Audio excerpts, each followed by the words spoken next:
Assalamualaikum warahmatullahi wabarakatuh. Good night, everyone. My name is Adam Cortez Davis. My number is 2310731014. Today, I'm going to talk about my understandings. I'm going to present the material about morphology. Now, the material that I just read was about morphology, and morphology has the meaning of how words can be combined together into making it a more complete or complex words. Now, words, before they get all complex and they get added up together, normally they have a base or a simple form. Now, this is called a morpheme. So, a morpheme is a word that cannot be simplified anymore. There are many morpheme words. For example, the word ugly, the word still, the word have. But let's take the word snugly, for example. Now, guys, snugly has the morpheme ugly in it. You could hear it, snugly, ugly. And the pronunciation is the same. But that doesn't necessarily mean that it has the same meaning, guys. So, yeah, like snugly has the meaning of tight fit, or tight fit, and then ugly means not good looking. So it's very contrast to each other. Very different. And then on the other hand, we've got the word behave. Now, behave has the meaning, behave, to behave in a manner. And it's from you could hear the morpheme have in it. You could see it, behave, behave, have. But it's a different pronunciation, right? You don't say behave, we say behave, but it has the word have in it. So, not all morphemes are the same pronunciation, and they have the same meaning as well. So, that's it. And then, let's talk about how words can get or can make themselves longer or more complex. Most of the words, they get it from affixes. Now, there are two affixes. First, we've got prefix, and then we've got suffix. Now, prefix is a bound morpheme which is located in front of the main morpheme. The common prefixes are dis, in, un. So, for example, disconnect, or imperishable, or unpredictable.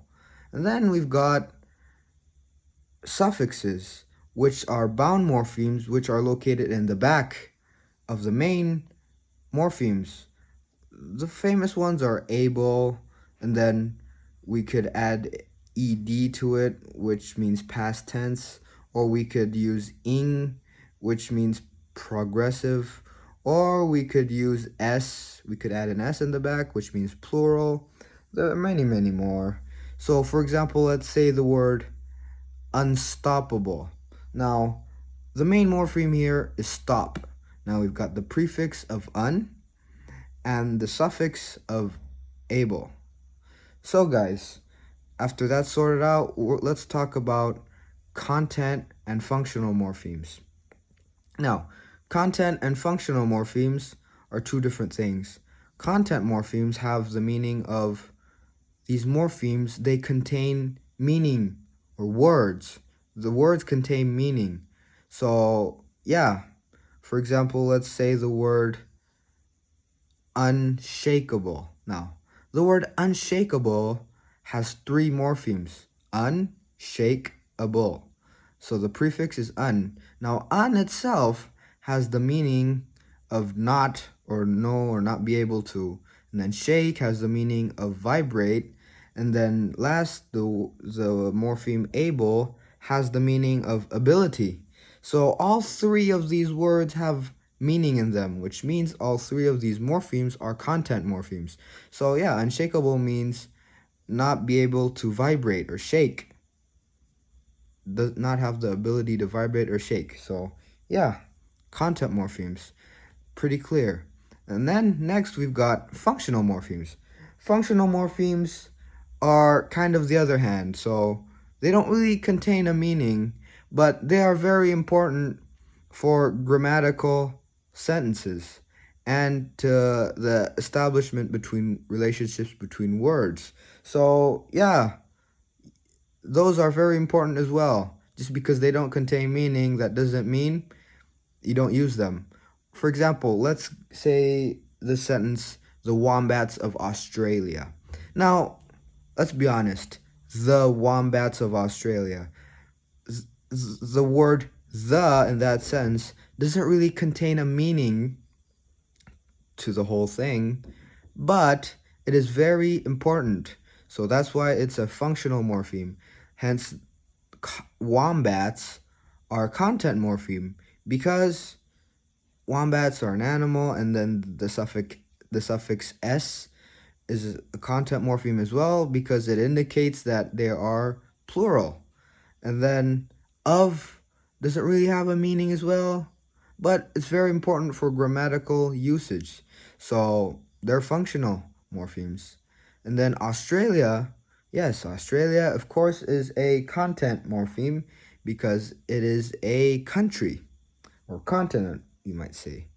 Next, we have how to classify not between a content and functional morpheme. It's not how, so it's just common usage.